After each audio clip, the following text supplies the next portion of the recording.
Good evening बच्चों, कैसे हैं आप सभी। मुझे उम्मीद है आप लोग काफ़ी अच्छे होंगे और मन लगा के पढ़ाई कर रहे होंगे, है ना। पहले तो मैं सॉरी बोलना चाहूँगा कि ये क्लास आपकी कल होनी चाहिए थी, वो आज आपकी क्लास हो रही है ना बेटा। वो थोड़ा सा हेल्थ इशू था, इसकी वजह से मैंने आपकी कल क्लास नहीं ली थी। बट मैं कोशिश करूँगा कि आगे चाहे कुछ भी हो जाए, मैं आपकी क्लासेस को कंटिन्यू रखूँ, ठीक है ना बेटा। चल, तो बस मुझे पता है कि आप लोग हिम्मत नहीं हार रहे हैं, आप लोग पढ़ाई कर रहे हैं अच्छे से, है ना। और जितना हो सके अपनी एनसीईआरटी को रिवाइज करते रहिए और आगे प्रैक्टिस करते रहिए, ठीक है ना बेटा। चलिए, तो क्लास को करने से पहले आज का मोटिवेशन तो वो क्या है बेटा आपका, तो वो है if it does not challenge you. अगर वो आपको चैलेंज नहीं कर पा रहा है, it does not change you, तो इसका मतलब ये है कि ये आपको चेंज नहीं कर पाएगा। जैसे आप अभी देख रहे होगे कि अभी ना आपको बहुत ज़्यादा प्रेशर हो रहा होगा, अभी आपके दिमाग में प्रेशर होगा बहुत ज़्यादा कि ये कर लूँ कि वो कर लूँ, वो ना कर पाऊँ, है ना। तो कहने का ये ना, वो जो आपका गवर्नमेंट एग्जाम है वो आपको चैलेंज कर रहा है। क्या कर रहा है बेटा आपको, तो वो आपको चैलेंज कर रहा है कि हाँ, अगर तुझ में दम है तो तू क्वालिफाई करके दिखा। अगर तुझ में दम है तो तू क्वालिफाई करके दिखा, है ना। और मुझे पता है कि आप लोगों में वो दम है कि आप वो कर पाओगे, है ना बेटा। जब चैलेंज मिलता है तभी इंसान खुद को चमका पाता है, चमकने के लिए भी खुद को घिसना पड़ता है, आप भी जानते हो, है ना। चलिए फिर, जो हमने कल लास्ट क्लास में किया था आपका डिसिप्लिन फर्स्ट, आज आपका है डिसिप्लिन सेकंड, ठीक है ना बेटा। चलिए, तो आज का पहला सवाल क्या है बेटा आपका, तो फर्स्ट क्वेश्चन आपका ये है कि व्हाट विल बी, क्या होगा if the refractive index of water, if the critical angle of water is, इतना दिया हुआ है। क्या दिया हुआ है बेटा आपका, तो आपका दिया हुआ यदि जल का क्रांतिक कोण इतना है तो जल का अपवर्तनांक क्या होगा, ये आपको बताना है। क्या बताना है बेटा आपको, तो आपको बताना है क्रिटिकल एंगल ऑफ वाटर बताना है। क्रिटिकल एंगल ऑफ वाटर आपको बताना है ना बेटा।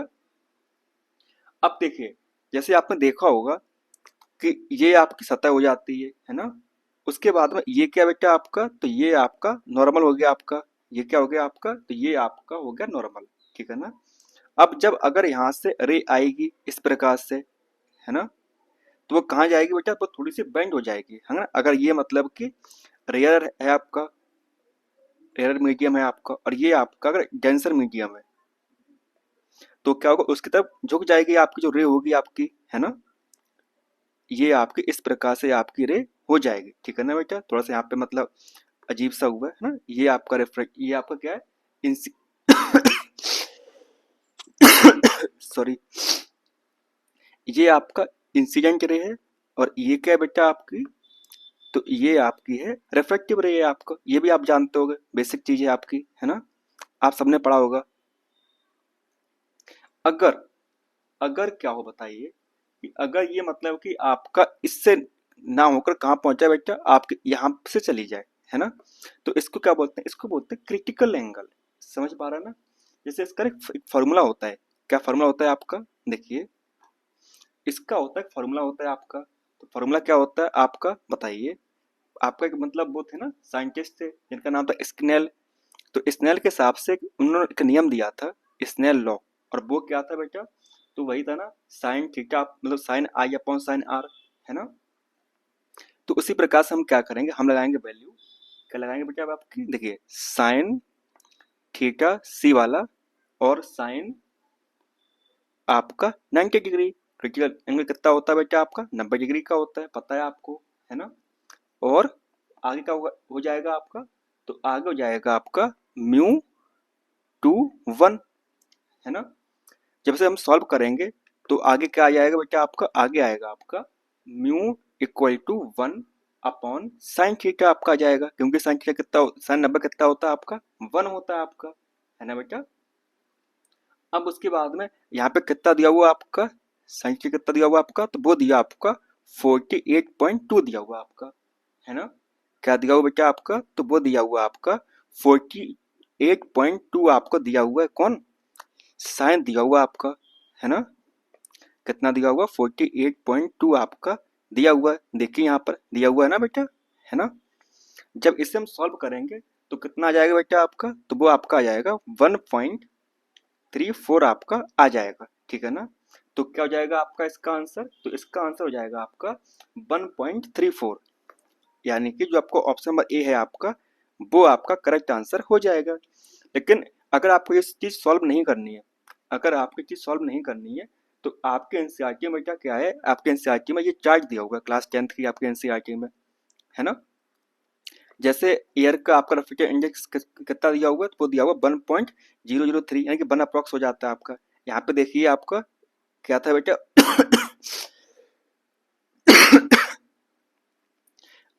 आपसे पूछा गया था वाटर वाला, है ना। कितना वाटर, 1.33, है ना बेटा, अप्रोक्सीमेटली वही है आपका 1.33। और जेडब्ल्यूसी एग्जाम में यहाँ से आपका सवाल आता ही आता है। ये चार्ट जितने भी दिए होते हैं आपके एनसीईआरटी में, जितने भी अगर आपके चार्ट दिए हुए आपके एनसीईआरटी में, तो वहां से आपके एग्जाम में सवाल आते रहते हैं, है ना। तो जितने भी चार्ट आपको दिए हुए हैं उन्हें स्पेशली अपने दिमाग को रखिएगा, है ना। और जो मतलब किताब के अंदर जो मतलब कि बॉक्स दिए होते हैं ना, मतलब do you know, did you know type का, तो उससे भी आप थोड़ा सा पढ़ के रखिएगा, है ना। क्योंकि वहां से प्रोबेबिलिटी ज़्यादा होती है आपके एग्जाम में सवाल बनने की। क्योंकि आपका जो जो आपका पेपर आता है वो कैसा आता है बेटा, ओएमआर बेस आता है, यानी कि आपसे वो फैक्ट पूछता है ना। लेकिन एग्जाम तो होता नहीं है। तो जब आपसे वो फैक्ट पूछेगा तो फैक्ट कहाँ पे लिखे होंगे, या तो चार्ट में होंगे, या तो बाबा आप जो बॉक्स आगे बने हुए तो उसमें होंगे आपके, है ना। जो मैक्सिमम जो फैक्ट होते हैं वो वहीं पे होते हैं बेटा आपके, है ना। तो याद रखिएगा आपको, ठीक है ना। इसको याद रखिए, इस चार्ट को। आगे बढ़ते हैं। नेक्स्ट क्वेश्चन क्या है आपका, देखिए व्हाट इज डीनेचर्ड एल्कोहल। तो आपको बताना है कि जो जहरीली शराब होती है वो क्या होता है, बताइए। जो आपकी जहरीली शराब होती है बेटा, वो क्या होती है, बताइए, कौन बताएगा आपको। देखिए, जो आपका होता है एथेनॉल प्लस मेथनॉल, है ना। क्या होता है बेटा, एथेनॉल प्लस मेथनॉल होता है, उसे बोलते हैं डीनेचर्ड एल्कोहल। क्या बोलते हैं,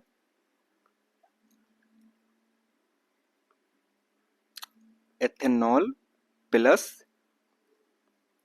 मेथनॉल को बोलते हैं, क्या बोलते हैं बेटा, इसी को बोलते हैं डीनेचर्ड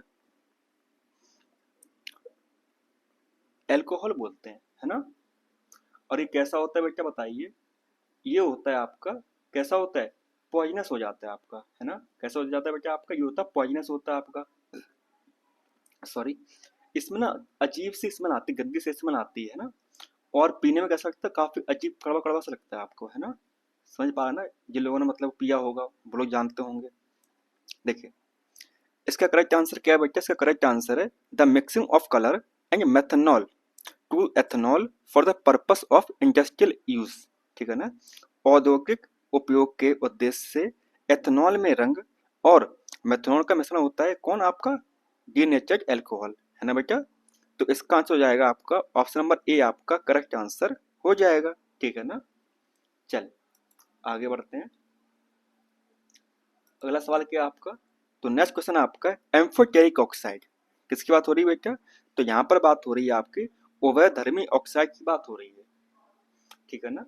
देखिए, आप ये जानते हो, एक होता है आपका एसिटिक ऑक्साइड होता है, और एक होता है आपका बेसिक ऑक्साइड होता है आपका सॉरी।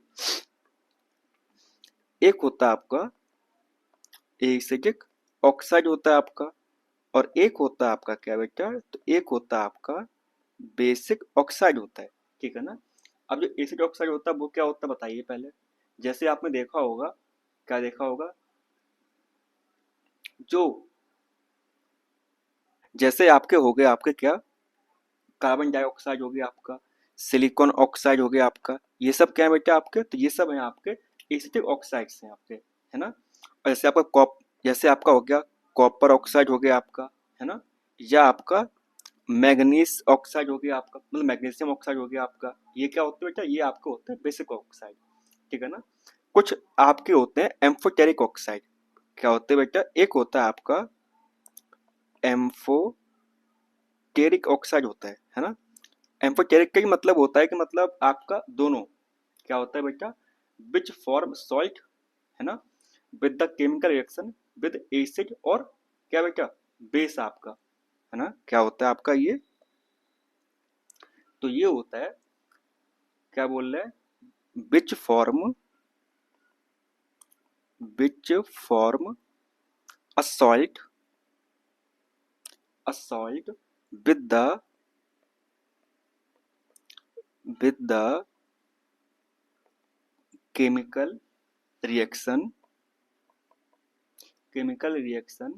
with acid और बेस। ठीक है ना बेटा? तो उससे क्या बोलते हैं? उसे बोलते हैं एम्फोटेरिक, है ना? जैसे इसका एग्जाम्पल बताएं आपको, तो इसका एग्जाम्पल क्या हो जाएगा बेटा आपका? तो इसका एग्जाम्पल हो जाएगा आपका, जैसे आपका होता है कॉपर ऑक्साइड। क्या होता है बेटा? कॉपर ऑक्साइड आपका हो गया, या बोले तो आपका जिंक ऑक्साइड।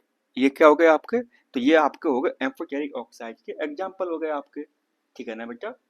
क्या हो गए आपके? एम्फोटेरिक ऑक्साइड के क्या हो गए बेटा आपके? आंसर हो गया, मतलब कि ऑप्शन वो हो गए आपके एग्जाम्पल हो गए।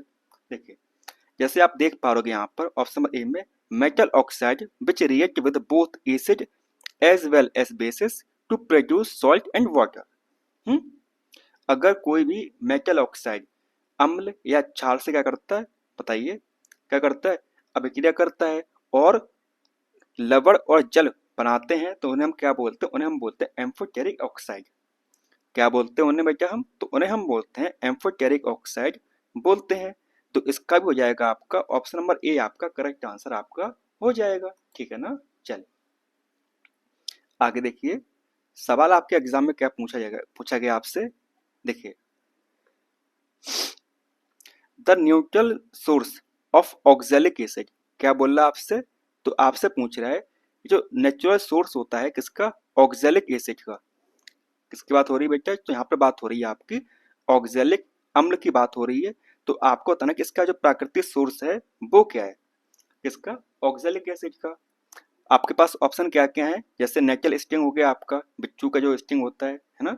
टर्मेट्स हो गया आपका, यानी कि इमली हो गया आपका, टोमेटो आपका, टमाटर, नींबू, लेमन आपका। बताइए क्या सोर्स होता है आपका? तो वो होता है टोमेटो। क्या होता है बेटा? जो टोमेटो होता है आपका, वो क्या होता है? एक नेचुरल सोर्स है किसका? ऑक्जेलिक एसिड का। टमाटर जो है ऑक्जेलिक अम्ल अम्ल का क्या है बेटा आपका? एक प्राकृतिक सोर्स है ना? तो इसका क्या हो जाएगा आपका? तो इसका हो जाएगा आपका ऑप्शन नंबर सी, आपका करेक्ट आंसर आपका हो जाएगा।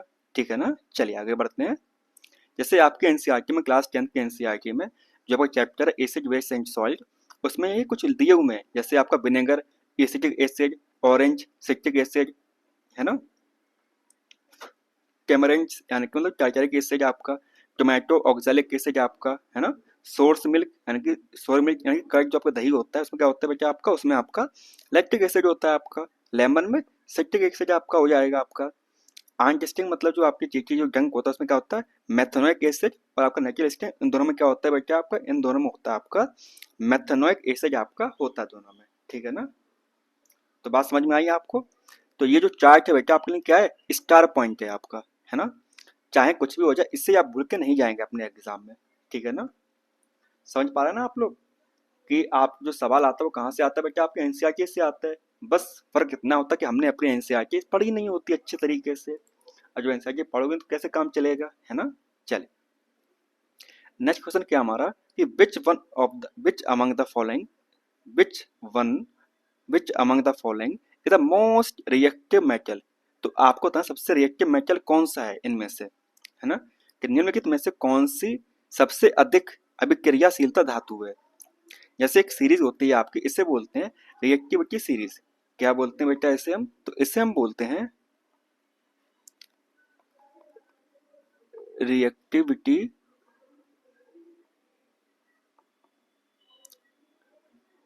स्पेलिंग गलत हो गया, हाँ, रिएक्टिविटी सीरीज के नाम से जानते हैं इसे हम, है ना बेटा? अब इसमें क्या होता है, इसमें ना मतलब कुछ लिखे हुए होते हैं पॉइंट्स पहले से ही। जैसे आप देख पा रहे हो पोटेशियम सबसे ऊपर है, यानी कि पोटेशियम आपका सबसे ज्यादा कैसा होगा? मोर रिएक्टिव होगा। कौन आपका? पोटेशियम आपका, है ना? और हाइड्रोजन कहाँ पर? ये है ना? जो नीचे के आपके तीन चार एलिमेंट्स हैं वो कैसे बेटा? लेस रिएक्टिव है। जैसे हमने देखा गोल्ड हो गया आपका, सिल्वर हो गया आपका, मरकरी हो गया, कॉपर हो गया, ये ना कम रिएक्टिव होते हैं, है ना? और जब क्या होगा? पोटेशियम, सोडियम, लिथियम, कैल्शियम, से ये कैसे हैं आपके? ये आपके मोस्ट रिएक्टिव हैं आपके। कैसे बेटा? ये आपके मोस्ट रिएक्टिव हैं। तो यहाँ पर क्या दिया सबसे पहले यहाँ पे क्या दिया हुआ बेटा आपका? तो वो दिया गया आपका क्या? पोटेशियम। तो क्या हो जाएगा आपका इसका आंसर? तो इसका आंसर हो जाएगा आपका पोटेशियम, आपको हो जाएगा इसका आंसर, यानी कि जो आपका ऑप्शन नंबर बी है आपका, वो आपका करेक्ट आंसर आपका हो जाएगा। ठीक है ना बेटा, क्या हो जाएगा आपका? तो ऑप्शन नंबर बी जो है आपका करेक्ट आंसर आपका हो जाएगा। ठीक है ना, चलिए आगे बढ़ते हैं। देखिए सवाल कितना सिंपल दिया हुआ है ना, लेकिन मुझे पता है जैसे ना ये भैया कंफ्यूज हैं, आप भी कंफ्यूज हो गए क्योंकि आपने वो चीज़ पढ़ी नहीं है ना। जब पढ़ोगे तो कैसे काम चलेगा? पढ़ते तो हो आप लोग, लेकिन उस तरीके से आप लोग नहीं पढ़ते हो, है ना बेटा। जितना आपको पढ़ना चाहिए उस प्रकार से आप पढ़ाई नहीं कर पा रहे हो ना, मुझे पता है, क्योंकि प्रेशर है भी आपका।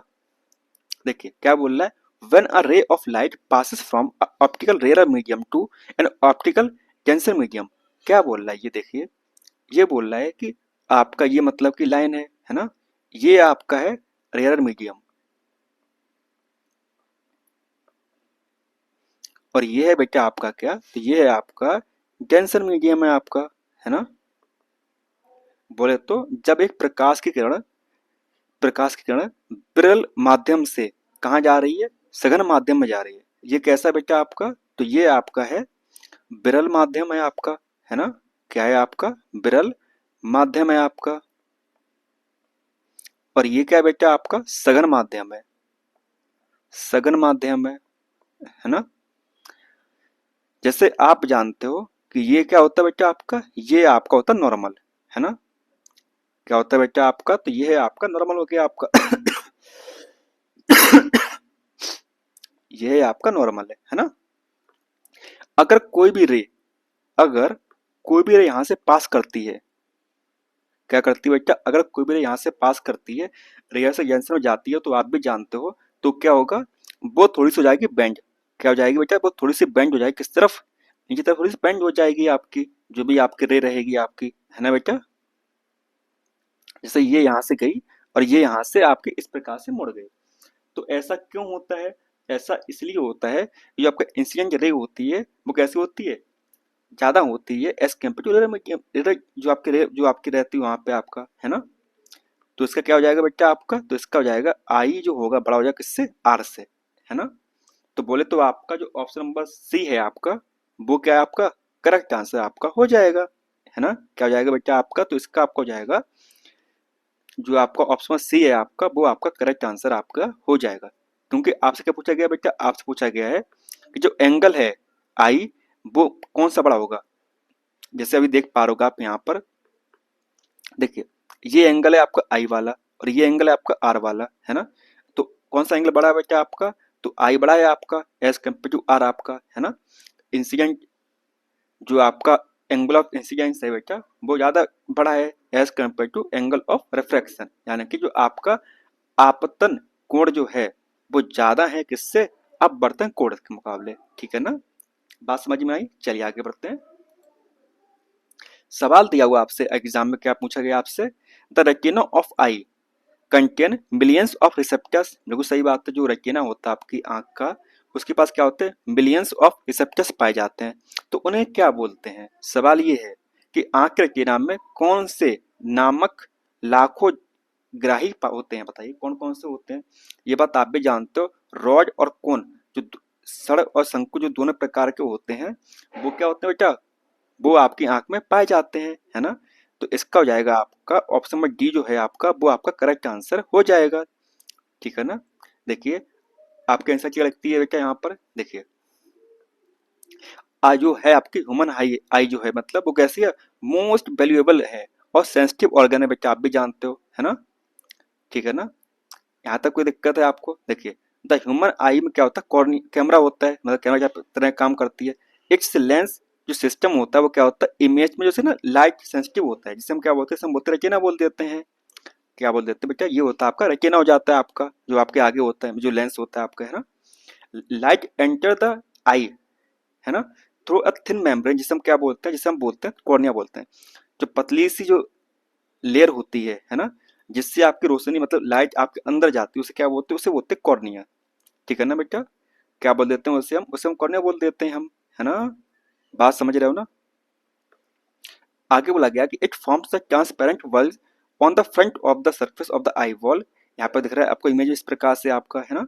The eye wall approximately spherical कैसी होती है बेटा, आपकी स्पेरिकल शेप की होती है। कैसी होती है बेटा, स्पेरिकल शेप की होती है। उसका डायमीटर कितना होता है बेटा, उसका डायमीटर होता है आपका कितना, तो वो होता है अबाउट 2.3 सेंटीमीटर। याद रखिएगा, जो उसका व्यास होता है वो कितना होता है बेटा, 2.3 सेंटीमीटर व्यास होता है किसका, आंख का आपका। याद रहेगा आपको। Most of the reflective of the light रे entering the I occurs the outer surface of the cornea. यहाँ से आपकी लाइट अंदर जाती है ना। द क्रिस्टलाइन लेंस मेयरली कैसा होता है, प्रोवाइड फाइनर, यहाँ पे जो फोकस होता है वहां पर क्या होती है बेटा, आपकी आपकी वहां पर इमेज बनती है, मतलब है ना। आगे बोल रहा है कि बी फाइंड स्ट्रक्चर जिसे बोलते हैं आइरिस, कहाँ पर होता है, वो कॉर्निया के पीछे तरफ होता है। जो आपका आइरिस होता है बेटा, आइरिस आपका वो कहाँ पर होता है, तो वो बिहाइंड द कॉर्निया होता है ना। देख पा रहे आप, ये क्या है बेटा, आपका आइरिस है आपका, है ना। और ये रखा आपका कॉर्निया रहा, कॉर्निया आपका आगे की तरफ है और आइरिस आपका पीछे तरफ है आपका, है ना। और आपके एग्जाम में एक सवाल आता है, क्या आता है बेटा, देखिए, iris is a dark muscular diaphragm like that control the size of the pupil। आपके एग्जाम में पूछा जाता है कि जो आपका ऐसी कौन सी चीज है आपकी आंख में जो मतलब कि रोशनी को कंट्रोल करती है, मतलब कितनी आपकी लाइट अंदर आएगी, कितनी लाइट आपकी बाहर जाएगी, है ना। तो वो कौन काम करता है, वो करता है आपका आइरिस, है ना। आइरिस के पास क्या पावर होती है, डार्क होता है ना, मस्कुलर मसल टाइप का होता है। जैसे ना डायफ्राम काम करता है, आप सांस अंदर लेते हो सांस बाहर छोड़ते हो, तो आपका डायफ्राम काम करता है ना। उसी प्रकार से क्या होता है बेटा, उसी प्रकार से आपका जो आइरिस रहता है वो काम करता है ना। And gate control the size of the प्यूपिल, जो प्यूपिल जो साइज होता है वो कौन कंट्रोल करता है बेटा आपका, तो वो करता है आपका आइरिस, है ना। यहाँ तक कोई दिक्कत, देखिए आगे क्या बोल रहा है आपसे, आगे बोल रहा है आपसे प्यूपिल जो होता है वो क्या काम करता है, regulate and control the amount of light, कितना लाइट आपका अंदर आएगा वो कौन कंट्रोल करेगा, तो वो करेगा आपका कौन, प्यूपिल। याद रहेगा बेटा आपको, है ना। देखिए आगे बोल रहा है कि the eye lens form an inverted real image, जो आई लेंस होता है वो क्या करता है, उल्टी इमेज बनाता है ना। कैसे बनाता है बेटा, उल्टी इमेज बनाता है, कहाँ पर, रेटिना बनाता है आपका, है ना। ठीक है ना, यहाँ तक कोई दिक्कत। देखिए आगे बोल रहा है कि the retina is a delicate membrane होती है आपकी, है ना, जिसके पास क्या होते हैं, लाइट सेंसिटिव सेल्स पाए जाते हैं, कहाँ पर, रेटिना पर, है ना। कौन सेल्स हो गए आपके, रॉड सेल हो गए आपके, है ना, ये पाए जाते हैं आपके, ठीक है ना। उसके बाद में जो आपके सिग्नल्स होते हैं वो आपके ब्रेन तक पहुंचते हैं आपके, है ना। तो आप जाइएगा एनसीईआरटी को उठाइएगा और उसको पढ़िएगा, है ना बेटा। क्या करेंगे आप, एनसीईआरटी उठाएंगे, उसे पढ़ेंगे, है ना। क्योंकि जो चैप्टर है आपका आई वाला, आपका जो क्लास 10th में आपका है ना, वो आपका बहुत ही कैसा इंपॉर्टेंट है। और मुझे पता है कि यहाँ से आपका इस बार भी आपके एग्जाम में सवाल पूछेगा आपसे। अगर आप कमेंट करेंगे तो हम जो स्पेशली एक मतलब क्या करेंगे, एक सेपरेट वीडियो बना देंगे आपका, किसके ऊपर, आई के ऊपर आपकी, है ना। देखिए आप इस इमेज में आप देख पा रहे हो, देखिए ये क्या बेटा, प्यूपिल है आपका। ये ब्लैक ब्लैक होता है इसे क्या बोलते हैं, इसे बोलते हैं प्यूपिल बोलते हैं, है ना। और आइरिस क्या है बेटा, आइरिस जो मतलब आप जो ना जो रंगीन होती है ये, जैसे हम बोलते हैं ना कि मतलब आपकी आंख का रंग कैसा है ना।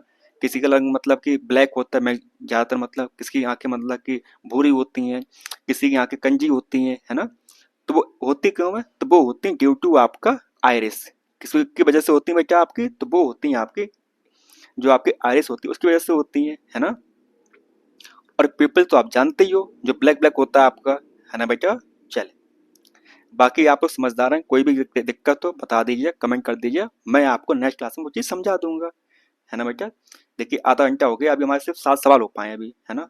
अब आप लोग बोलते हैं मतलब बहुत से बच्चे कमेंट करते हैं सर आप फटाफट इसका आंसर बता दीजिए, हमारे इतना ही काफ़ी हो जाएगा बेटा। आंसर बताने के लिए और भी लोग हैं जो आपको सिर्फ आंसर बता रहे हैं। अब अगर आप हमारे पास आए हो और सपोज कर लीजिए कि आपके एग्जाम में यहीं से इसी के आसपास का मॉडिफाई होकर सवाल आ गया, है ना। देखिए ये तो मुझे ही पता, आप भी जानते हो कि एग्जैक्ट सेम सवाल तो नहीं आपके एग्जाम में आएगा। थोड़ा सा जो सवाल होगा वो मॉडिफाई होके आएगा आपके एग्जाम में, है ना। और अगर सवाल आपका मॉडिफाई हो गया, अगर आपका सवाल मॉडिफाई हो गया तो क्या करोगे, सिंपल सी बात है ना, तब भी आपसे वो सवाल नहीं बनेगा, तो आप गले आओगे हमें, मतलब सर ने तो पढ़ाया था हमें आया भी नहीं था, ये हो गया था वो हो गया था, लेकिन अपनी गलती क्यों निकालेगा कि हमने ऐसा क्यों नहीं किया, है ना। सबको चाहिए कि 30 मिनट में आपको 60 क्वेश्चन हो जाए आपके, तो कैसे हो जाएंगे? पॉसिबिलिटी नहीं है, सिंपल सी बात है, आप भी जानते हो। खुद सॉल्व करना एक अलग चीज होती है और बच्चे पढ़ाना एक अलग चीज होती है ना। आप भी टीचर्स बनोगे, है ना, बहुत सारे टीचर होंगे यहाँ पर, तो उनको पता होता है कि जब आप ये समझाने को बैठते हो तो आपको नहीं पता चलता कि मतलब कितना टाइम हो गया है। बस आप ये कोशिश करते हो कि मतलब वो ना, जो बच्चा सामने वाला है उसे समझ में आना चाहिए। किसी भी मतलब आप उसे समझाने की कोशिश करते हो आप, है ना, चाहे वो आपका 1 घंटा लग जाए, चाहे आपको 2 घंटे लग जाए, कोशिश पूरी यही रहती है कि आप, जो बच्चा बैठा है वो सामने वाला, वो सेटिस्फाई होकर जाए आपसे, है ना। क्योंकि वो जो होता है ना, मतलब टीस जो रह जाती है मतलब दिमाग में, कि मतलब मैंने तो उसे पढ़ाया तब भी उसका नहीं हुआ, वो चीज़ ना बहुत मतलब खटकती है मतलब इंसान के दिमाग में, है ना। चलिए, सवाल आपका क्या है कि most metal oxide are insoluble. जो आपके बहुत सारे मतलब कि मेटल ऑक्साइड होते हैं, कैसे होते हैं बेटा? इंसॉल्युबल होते हैं पानी में, but some of this dissolve in water. देखिए, यहाँ पर बात हो रही है किसकी? तो यहाँ पर बात हो रही है बेटा आपके, जो आपके होते हैं मेटल ऑक्साइड होते हैं। यहाँ पर ये बोला गया है कि कुछ जो होते हैं वो पानी में क्या होते हैं? वाटर में सॉल्युबल होते हैं, है ना। और कुछ होते हैं जो वाटर में कैसे होते हैं बेटा? इनसॉल्युबल होते हैं। अब सवाल ये है कि जो सॉल्युबल होते हैं वो क्यों होते हैं, है ना, और जो इनसॉल्युबल होते हैं वो क्यों होते हैं इनसॉल्युबल? सिंपल सी बात है ना। क्या बोल रहा है कि अधिकांश धात्विक ऑक्साइड जल में क्या होते हैं? अघुलनशील होते हैं, लेकिन इनमें से कुछ जो होते हैं जल में कैसे होते हैं? घुलनशील होते हैं। तो वो कौन से होते हैं जो आपके मतलब जब वो घुल जाते हैं बेटा, तो वो होते हैं आपके एल्कली वाले। कैसे होते हैं बेटा आपके? तो वो होते हैं आपके हैं एल्कली वाले होते हैं आपके, है ना। तो इसका हो जाएगा आपका ऑप्शन नंबर सी, आपका करेक्ट आंसर आपका हो जाएगा आपका, ठीक है ना। चलिए आगे बढ़िए। देखिए, सेम क्वेश्चन आपका एग्जाम में आया हुआ है। अभी जो समझाया था हमने आपको, क्या बोल रहा है कि the front portion of I is covered by a transparent protective membrane, जिससे क्या बोलते हैं? यानी कि आंख का अगला भाग एक पारदर्शी सुरक्षात्मक झिल्ली से ढका होता है, जिससे कहा जाता है, इसे क्या बोलते हैं? देखिए आप बताइए। जैसे आप देख पा रहे होंगे, ये आपकी आंख है ना। सबसे बाहर मतलब एक चीज होती है, इसे हम क्या बोलते हैं? इसे हम बोलते हैं कॉर्निया। और कॉर्निया जो होता है मतलब, आप देखिए इधर, ओके, इस इमेज पे, हम्म, आप देखिए यहाँ पर, ये क्या है बेटा आपका? ये है कॉर्निया आपका। ये जो बाहर जो लेयर है ना पतली सी, इसे हम क्या बोलते हैं? इसे बोलते हैं कॉर्निया बोलते हैं हम, है ना। बात समझ में आई? ये क्या है बेटा आपका? ये जो है पतली सी जो लेयर है, इसे क्या बोलेंगे? इसे बोलेंगे कॉर्निया बोलेंगे। और कॉर्निया के अंदर क्या होता है बेटा आपका? पीपुल होता है एंड आपका आइरिस होता है। याद रहेगा आपको। तो जो ट्रांसपेरेंट जो होती है, अरे अभी ना समझ में आया, अब समझ में आएगा, लो। कहाँ चलेगा कॉर्निया आपका? Where is cornea? स्पेरिकल, देखिए, रेटिना हो गया, कैमरा हो गया। हाँ देखिए, light enter the eye through a thin membrane, जिससे हम क्या बोलते हैं? इसे हम बोलते हैं कॉर्निया बोलते हैं, है ना। बात समझ में आई? क्या बोलते हैं उसे? उसे हम बोलते हैं कॉर्निया, ठीक है ना। तो इसका हो जाएगा आपका correct answer, option number B आपका करेक्ट आंसर आपका हो जाएगा। क्या हो जाएगा बेटा आपका? ऑप्शन नंबर बी आपका करेक्ट आंसर आपका हो जाएगा, ठीक है ना। चलिए आगे बढ़ते हैं। सवाल क्या है बेटा आपका? तो सवाल है आपका, साउंड वेव, जो साउंड वेव आपकी होती हैं, constitute gas pulses travelling in the medium. क्या बोल रहा है कि ध्वनि तरंगे माध्यम में यात्रा करने वाली गैस स्पंदन का निर्माण करती हैं। क्या बनाती हैं बताइए? जैसे सपोज कर लीजिए कि ये आपकी क्या है? वेव है आपकी, है ना। और वेव आपकी इस प्रकार से चलती है, आप भी जानते हो। तो इसमें क्या होता है बेटा बताइए? तो इसमें मतलब कि होता है अल्टरनेट, क्या होता है? कंप्रेशन और रेरफेक्शन होता है। क्या होता है बेटा? अल्टरनेट क्या होता है? सस्पेंशन होता है और बेलन होता है आपका, आप सब लोग जानते होंगे, है ना। तो क्या हो जाएगा आपका इसका आंसर? इसका आंसर हो जाएगा आपका ऑप्शन नंबर सी, आपका करेक्ट आंसर आपका हो जाएगा, ठीक है ना। अब इसमें आपका एप्लीट्यूड क्या होता है आपका, वेवलेंथ क्या होती है आपकी, है ना, फ्रिक्वेंसी क्या होता है आपका, टाइम पीरियड क्या होता है आपका, ये सब आपको पता होना चाहिए, है ना।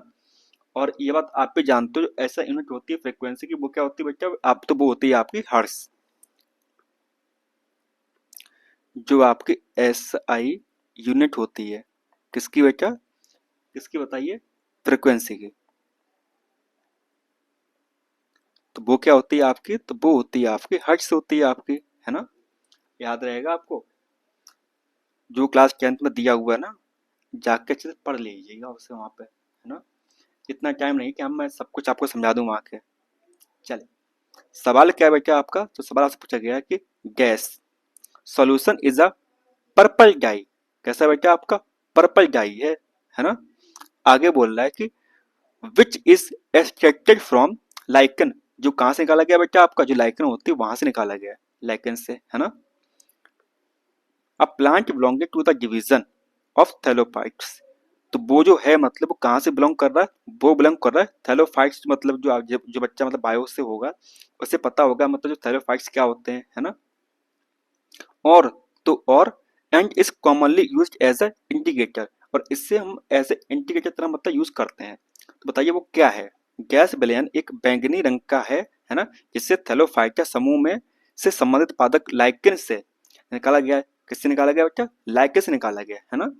आमतौर पर एक संकेतक के रूप में उपयोग किया जाता है, तो वो कौन सा बेटा आपका, तो वो है आपका लिटमस। कौन सा बेटा आपका, तो वो होता है आपका लिटमस होता है आपका, है ना।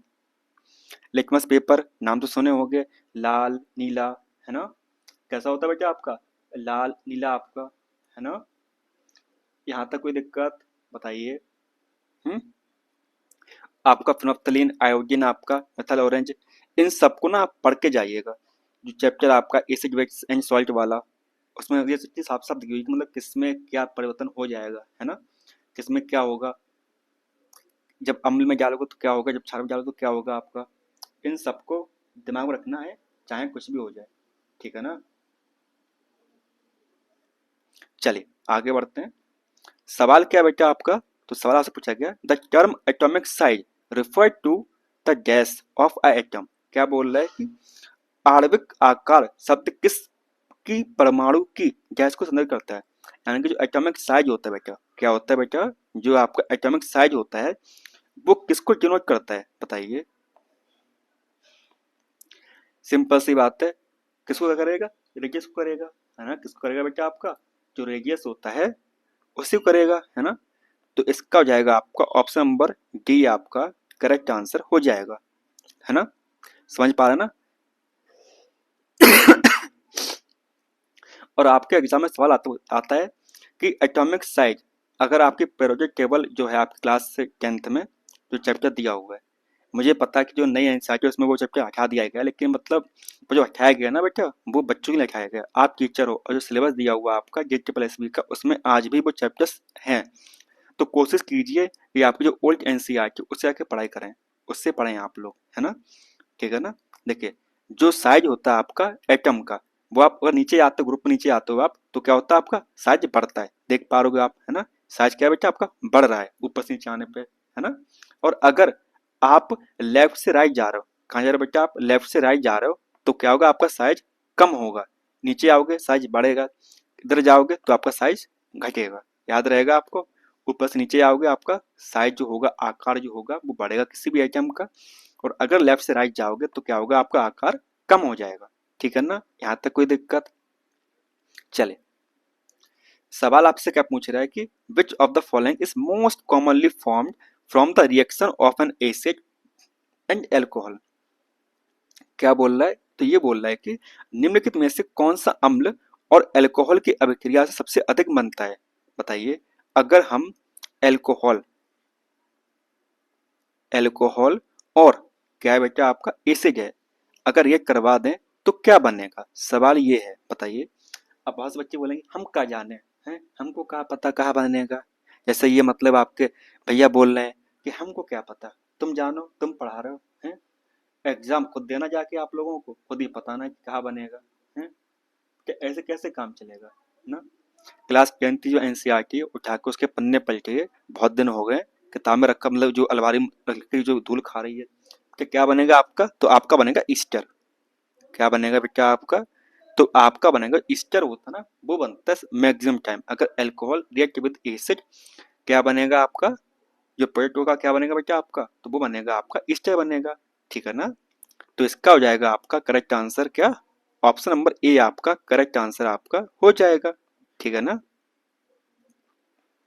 चलिए, सवाल है क्या आपका सिंपल सा, देखिए, the appearance of sound to the human ear is subjectively characterized by the which of the following parameters. क्या बोल रहा है कि मनुष्य के कान में ध्वनि का प्रकटन विषयगत रूप से निम्नलिखित में से किस प्रचालन की विशेषता है, बताइए किसकी हेल्प से ऐसा होता है कि आप सुन पाते हो चीजों को। सिंपल सी बात है, आपका प्रातत्व, प्रबलता, गुणवत्ता, यानी कि पिच, लाउडनेस एंड क्वालिटी, तीनों की हेल्प से क्या होता है आपका एक प्रॉपर तरीके से चीजें आपकी हो पाती हैं।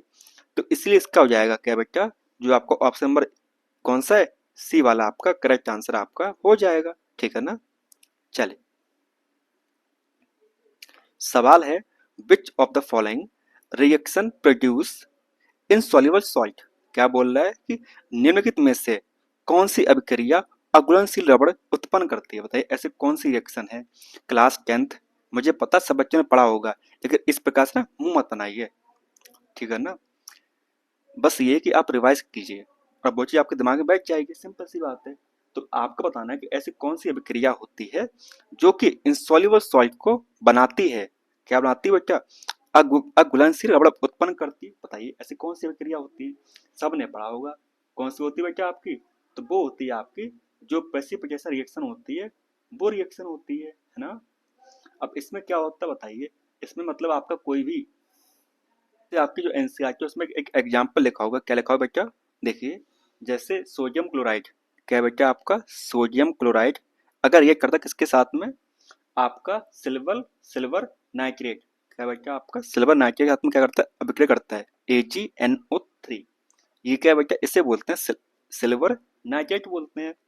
तो क्या बनेगा बेटा आपका बताइए, तो बनेगा आपका AgCl silver chloride plus NaNO3, यानी कि सोडियम नाइट्रेट, ठीक है ना। तो जो आपका सोडियम नाइट्रेट बेटा वो क्या आपका बताइए, मतलब जो आपका सिल्वर क्लोराइड वो क्या आपका, वो आपको हो जाएगा प्रेसिपिटेट, है ना।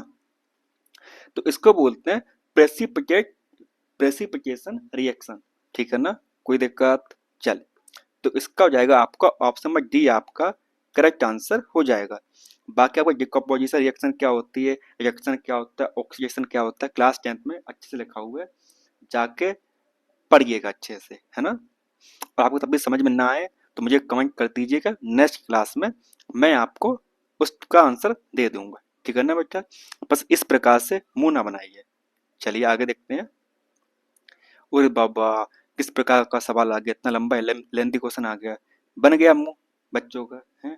चलो, विच of the following salt is produce when ethanoic acid, क्या बोल रहा है, ये भी क्लास 10 की, ये भी क्लास 10 के आंसर के सवाल आए हुए बेटा, कि एथेनोइक एसिड आपका है react with carbonate and hydrogen carbonate, तो बताइए कहाँ बनेगा है। सिंपल सा सवाल है, किताब उठा के देखोगे तभी पता चलेगा है, मुंह उठा के ले चले जाते हो, फालतू का रिवीजन करोगे ना है।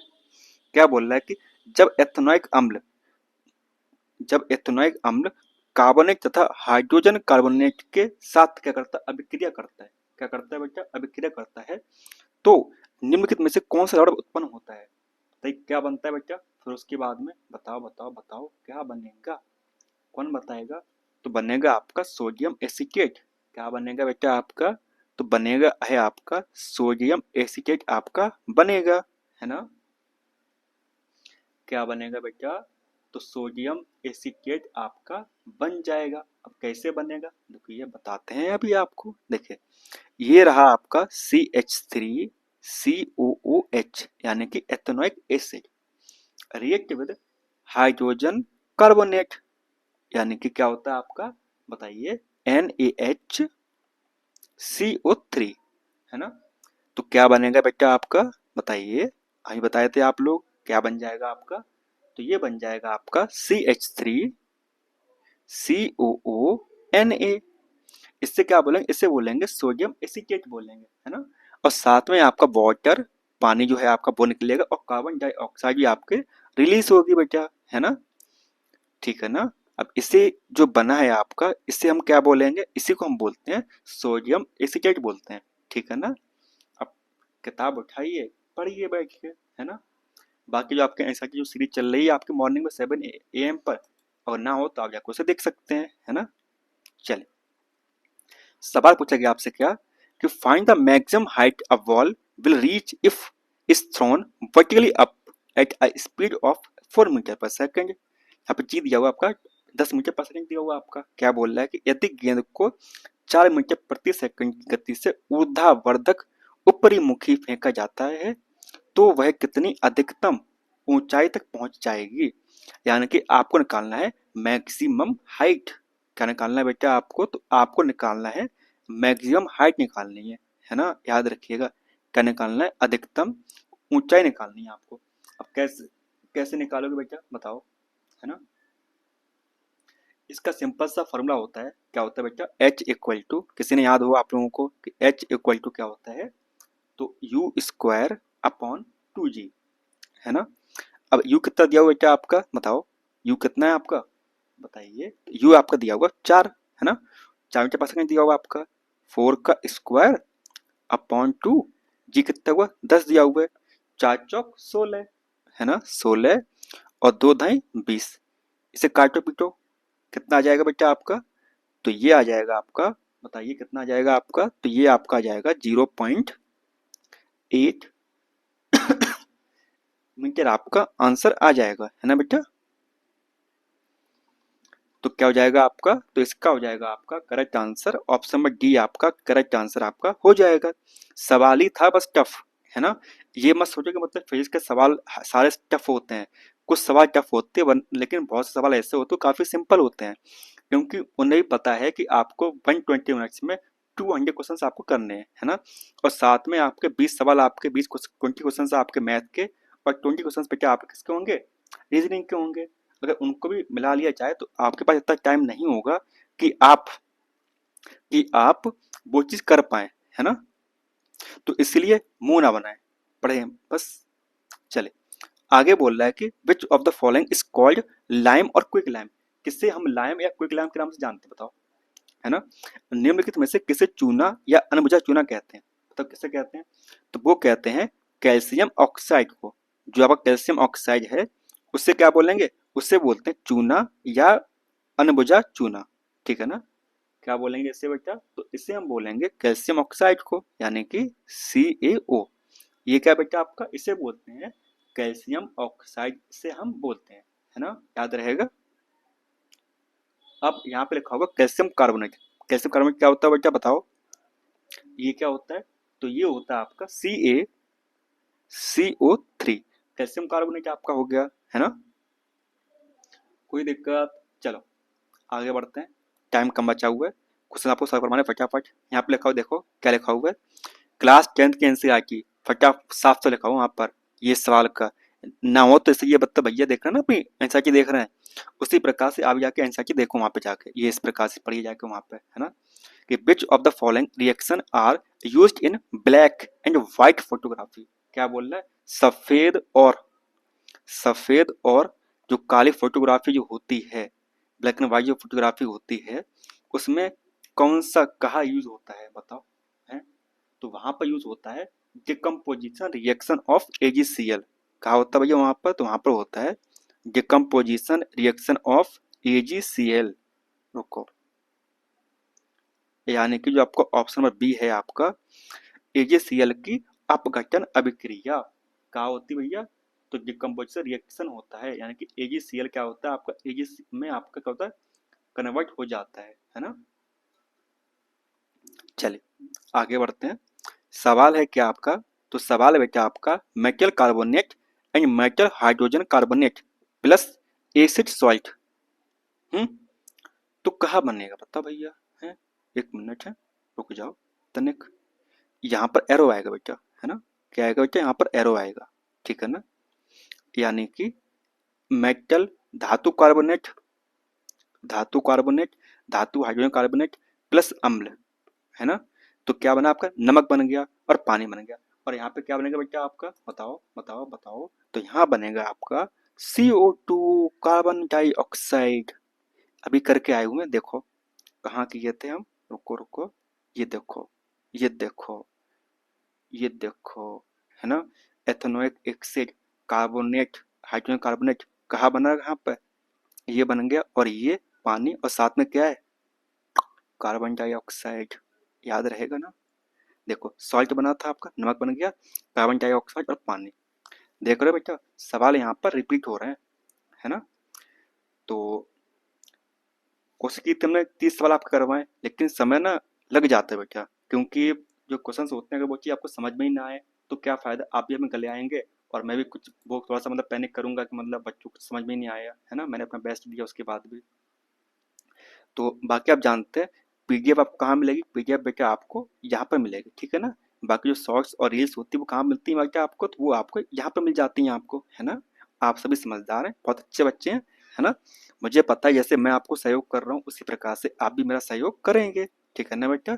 चलिए, तो बाकी सब्सक्राइब तो आपने कर ही दिया होगा हमारे यूट्यूब चैनल चैनल को आप लोगों ने, और अपने दोस्तों को शेयर कीजिए, है ना? क्योंकि अगर आपका जो आप शेयर करेंगे, तो जैसे आप आज हमारी मदद कर रहे हैं, तो कल हम आपको आपकी मदद करेंगे आपकी, है ना? चले, तो मिलते हैं आपसे कल की क्लास में, तब तक के लिए धन्यवाद।